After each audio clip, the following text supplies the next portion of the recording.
أعوذ بالله من الشيطان الرجيم بسم الله الرحمن الرحيم إن الله وملائكته يصلون على النبي يا أيها الذين آمنوا صلوا عليه وسلموا تسليما اللهم صل على سيدنا محمد وعلى آل سيدنا مولاي صل وسلم دائما أبدا على حبيبك خير الخلق كلهم هو الحبيب الذي ترجى شفاعته بكل حول من الأحوال والأقدار.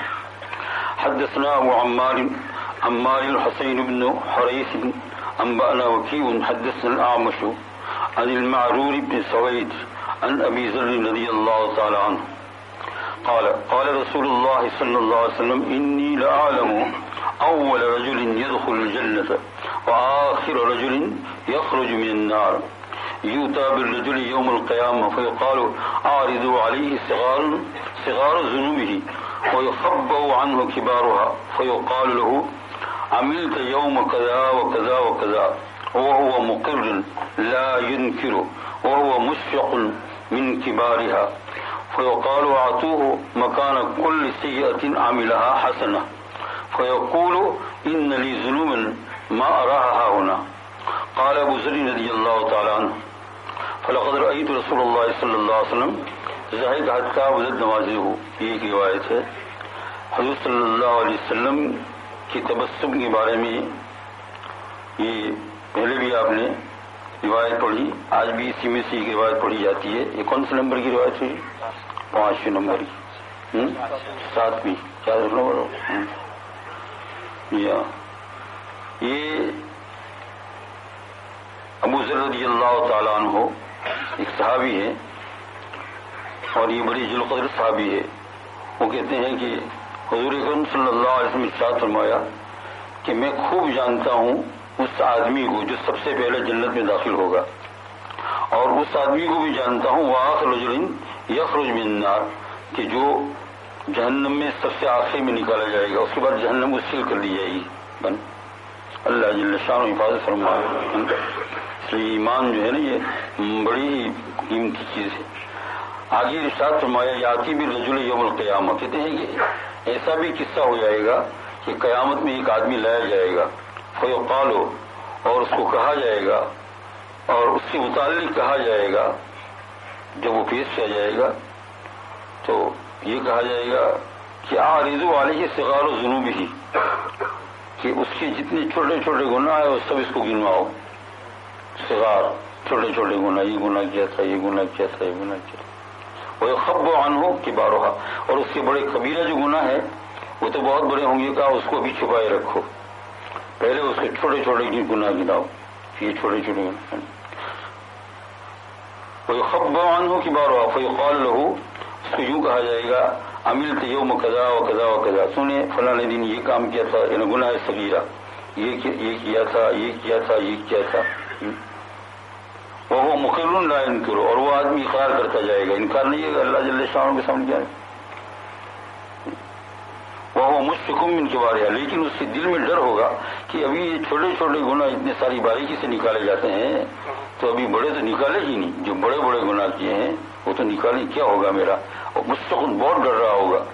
فیقال, بس یہ چھوٹے چھوٹے گناہ شمار کرا کر یوں کہہ دیا جائے گا اس کو, فیقال اعطوه مکان کل سیئۃ عملها حسنہ, اس کو ہر ایک گناہ کے بدلے میں ایک نیکی دے دو. ایک ہر گناہ چھوٹے چھوٹے. تو وہ آدمی کہے گا کہ یہ تو مجھے ہر گناہ کے بدلے میں ایک نیکی ہے, تو کہے گا ان لی ذنوبا, میرے لیے تو بہت بڑے بڑے گناہ کبیرہ ہے, اس کو تو میں نے دیکھے ہی نہیں ہے, اس کے سامنے لاؤ تو اس کے بدلے میں بڑی بڑی نیکیاں ملے گی. قال ابو ذر رضی اللہ تعالیٰ نے کہا کہ میں نے دیکھا رسول پاک صلی اللہ علیہ وسلم کو کہ آپ صلی اللہ علیہ وسلم تبسم فرمایا, یہاں تک کہ آپ صلی اللہ علیہ وسلم کے دانت مبارک سامنے نظر آئے. یہ صحابہ کرام بہت خوش ہوتے تھے جو حضرت صلی اللہ علیہ وسلم تبسم فرماتے تھے. تو آپ نے دیکھا یہ حدیث پاک, اس میں رحمت بھی ہے. لیکن ایک بات یہ ہے کہ بھائی ایسی چیزوں پر بھروسہ نہیں کرنا چاہیے, آدمی کو کام کرتے رہنا چاہیے. اور یہ حدیث جو ہے نا اللہ پاک کی امید دلانے والی ہے. آج بھی دوسری رکعت میں ایک آیت آئی, پارہ 11واں پڑھانے, وآخرون اعترفوا بذنوبہم, یہ دوسری رکعت میں یہ آیت آئی, وآخرون اعترفوا بذنوبہم خلطوا عملا صالحا وآخر سیئا عسى اللہ ان یتوب علیہم ان اللہ غفور رحیم. یہ آیت جو ہے بہت ہی خوش کرنے والی ہے اور ڈھارس بندانے والی ہے ہم گنہگاروں کے لیے کہ اللہ تعالیٰ فرماتے ہیں کچھ لوگ ایسے بھی ہوں گے یعنی امت میں سواق نعت رہو بنو خلط و عمل صالحہ، ان کے برے اور اچھے عمل ملے ہوں گے، خلط و عمل صالحہ وآخر سیئات، اچھے عمل بھی ہوں گے اور برے بھی ہوں گے، نیکیاں بھی کی ہوں گی وہ بھی اندر لکھی ہوگی اور جو برائیاں گناہ کی ہوگی۔ تو عسى اللہ یتوب علیہم، امید ہے کہ اللہ تعالیٰ ان کو معاف فرما دے گا، اللہ کی امید دلانا یقین، لیکن کیا ان یتوب علیہم صلی اللہ تعالیٰ ان کی توبہ کو قبول کر لے گا۔ اس لیے راست بات یہ نکلی کہ میرے بھائیوں اپنی زندگی کو توبہ سے الگ مت کرو، ہر حال میں توبہ، ہر روز توبہ، افطار کے وقت توبہ، سحری کے وقت موقع مل جائے چاہے 5 منٹ کا توبہ، نمازوں کے وقت، بلکہ 5 وقت کی نماز کے بعد انسان کو اپنے اوپر یہ لازم کر لینا چاہیے کہ 1-2 مرتبہ تو ضرور مانگے، اور خاص کر کے اگر وہ حدیث یاد کر لی جائے جن میں گناہوں کا استغفار حضور صلی اللہ علیہ وسلم مانگا ہے، چھوٹی چھوٹی روایت بھی ہے، تو وہ اللہم انک عفو کریم تحب العفو فاعف عنی، کس کو یاد نہیں ہے سر؟ اللہم انک عفو کریم تحب العفو، اللہم اعف عنی، یہ بھی یاد نہیں ہو تو پھر اتنا تو یاد ہوگا نا، میں یہی یاد کرا دیتا ہوں، بولو اللہم اغفر لی، بولو بھائی۔ یہ تراویح میں تو حافظ لوگ ہم کو چانس دیتے نہیں ہیں، کیونکہ یہ 2 مرتبہ سبحان اللہ پڑھتی ہے اتنے تو اٹھ جاتے ہیں نا، کیونکہ اور میں نے ان کو تاکید بھی کر دی ہے کہ بھائی جو ہے رات بہت چھوٹی ہے، اللہ کی مخلوق کو امت محمدیہ کو تکلیف نہیں دینا۔ ایک بہت دور سے کچھ لوگ آئے میرے پاس، لیسٹر سے نہیں، لیسٹر کی کسی مسجد سے نہیں، کیونکہ آپ لوگ مطالعہ بہت جلدی کر لیتے ہیں، باہر کے شہر سے، انہوں نے یہ شکایت کی کہ ہمارے یہاں ائمہ جو ہے وہ بہت لمبی لمبی صورتیں پڑھتے ہیں فجر کی نماز میں، تو میں نے کہا انشاءاللہ ملاقات ہوگی، تو چونکہ وہ بھی ائمہ ہے، علماء ہے، تو ہم ان سے بات کریں گے اور راستہ کوئی نکالیں گے۔ تو اصل میں کیا ہے کہ میں نے ان کو پہلے ہی تاکید کر دی کہ رمضان مبارک کا ہے، فجر عشاء تراویح اتنا کر لو یہ جز پر عمل ہو جائے، یعنی ما یجوز بھی الصلاۃ، جس سے نماز کیا ہوتی چاہیے لوگوں کو تکلیف نہ ہو، اس قسم کا خیال کرے۔ ابھی تو ہے نا، ابھی تو چھوڑو، ابھی تو 10 سال ایسے چلنا ہے، ابھی تو ایک موقع ایسا آئے گا کہ 12 بجے تراویح ختم ہوگی، 2 بجے فجر کی نماز کھڑی ہوگی، ہاں یہ ہم نے پڑھی ہے یہاں انگلینڈ کے اندر 36 سال پہلے جو آتا ہے، یعنی آج سے 33 سال پہلے، اور پھر ہم اس وقت کہا کرتے تھے اب چلو یہ تو گیا، اب 25-36 سال کے بعد آئے گا، کون زندہ رہا کون نہیں، اللہ تعالیٰ نے رکھا اسے، ورنہ اس وقت کہا تھا ہم نے ہے نا کہ ابھی یعنی وہ جب ہو گیا نا کہ 36 سال کے بعد یہ موقع آنے والا ہے، ہر 36 سال میں یہ حساب ہے بالکل کہ 36 سال کے بعد ابھی جو ہے نا، تو اس وقت جو ہے ہم لوگ جب اس میں نماز پڑھتے تھے، کیسے نماز پڑھتے، میں نے خود تراویح پڑھائی، جی ہاں میں خود تراویح پڑھاتا تھا، جی ہاں قرآن پاک کی، اور پھر کیا 12 بجے تراویح ختم، 11 بجے سے شروع ہوتی ہے 12 بجے ختم، اور باہر بات کرنے کا چانس نہیں ہے، مینارے کی لائٹ بھی نہیں دیکھو گی، ایسے بھاگو گی، کیونکہ 1 بجے تو سحری کا ٹائم 1:10 کو تو ختم ہو جائے گا، تو آپ کو یہاں سے 12 بجے 1 گھنٹہ 10 منٹ بھر ملے گا، اور اس میں جا کے جتنا پیٹ میں بھرنا ہو بھرو، ہے نا، پھر ختم ہو گئی بات۔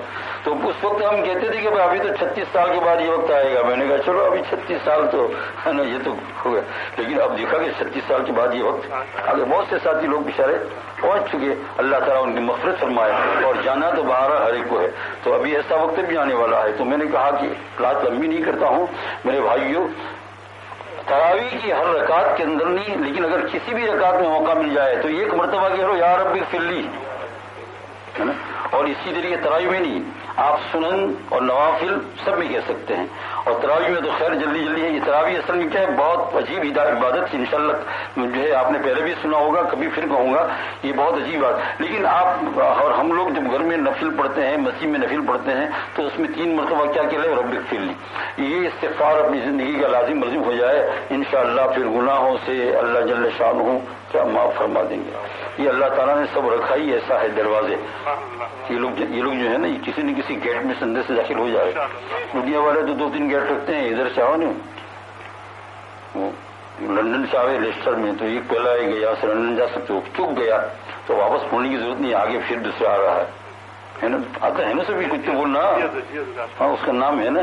لندن سے آئے تو پہلے ہی لیسٹر میں جانے کا، ایسٹ لندن اور لیسٹر جانے کا، پھر وہاں چک گیا تو ابھی آگے پھر آئے گا، پھر آگے پھر ایک دم چک گیا تو پھر کچھ نہ کچھ راستہ نکلے گا.